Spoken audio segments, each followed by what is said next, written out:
Не ми върви в любовта, но да знаете как аз обичам ракия люта, хубава храна и в кръчмата седя си, по жени не тичам.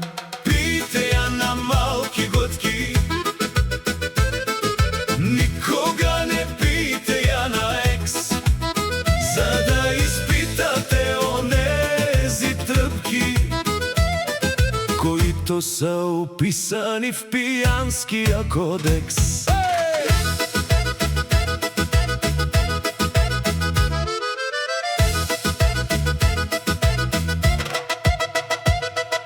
Никога ракията не пробира грозен ли си или изкуфел, стига и някой да разбира дали синджира и е тънък или дебел.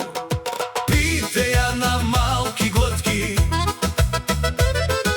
никога не пийте я на екс, за да изпитате онези тръпки, които са описани в пиянския кодекс.